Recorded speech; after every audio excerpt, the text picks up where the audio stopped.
সরকারি চাকরিতে কোটা সংস্কারের দাবিতে টানা আন্দোলন করছে সাধারণ শিক্ষার্থীরা। শুরু থেকে তারা শান্তিপূর্ণভাবে আন্দোলন চালিয়ে যাচ্ছে, কিন্তু সোমবার হঠাৎ বেঁকে বসে ছাত্রলীগ।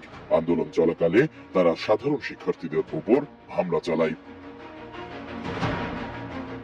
হেলমেট পরে আন্দোলনকারী ছাত্রছাত্রীদের উপর অমানবিক নির্যাতন করতে দেখা গেছে তাদের।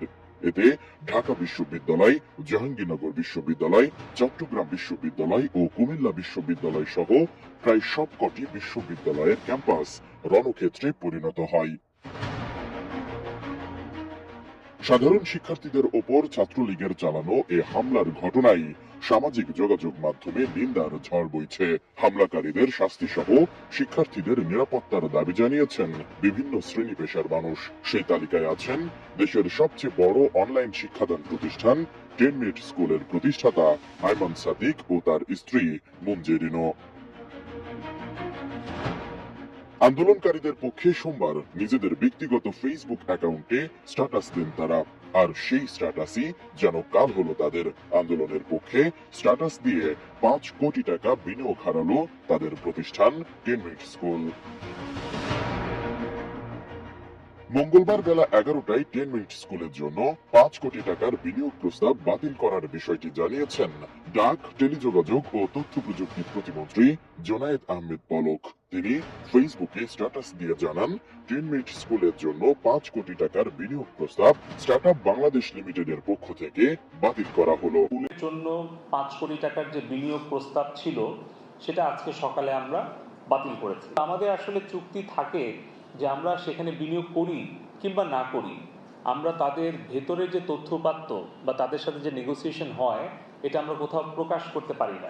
এর আগে স্টার্টআপ বাংলাদেশ লিমিটেডের ভেরিফাইড ফেসবুক পেজ থেকেও আইমান সাদিকের সঙ্গে করা চুক্তি বাতিলের বিষয়টি জানানো হয়, তবে তাদের পক্ষ থেকে চুক্তি বাতিলের কোনো কারণ জানানো হয়নি। অন্যদিকে এই ঘটনায় সামাজিক যোগাযোগ মাধ্যম ফেসবুকে রীতিমতো তোলপাড় চলছে। ট্রোলের পাশাপাশি নেটিজেনরা আইমান মুনজেরিনকে শুভেচ্ছা জানিয়ে তাদের মতামত জানাচ্ছেন। সংশ্লিষ্টদের ধারণা, চলমান কোটা সংস্কার আন্দোলনের পক্ষে একাধিক স্ট্যাটাস দিয়েছেন 10 মিনিট স্কুলের প্রতিষ্ঠাতা ও সিইও আইমান সাদিক। এর প্রেক্ষিতেই তার সঙ্গে করা চুক্তি বাতিল করা হয়েছে।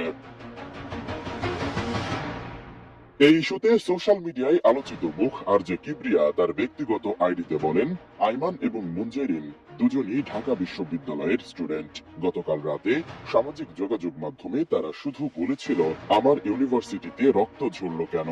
সকালে উঠে দেখলাম 10 মিনিট স্কুলের জন্য 5 কোটি টাকা ফান্ড বাতিল করে স্ট্যাটাস দিয়ে জানিয়ে দিয়েছে স্টার্টআপ বাংলাদেশ।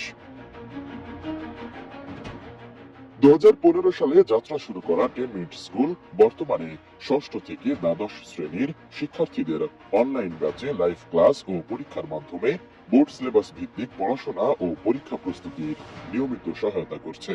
স্কুল কলেজের শিক্ষার্থীদের পাশাপাশি বিশ্ববিদ্যালয় ভর্তি শিক্ষার্থী ও চাকরির প্রত্যাশীদেরও প্রস্তুতিতে সাহায্য করছে 10 মিনিট স্কুল।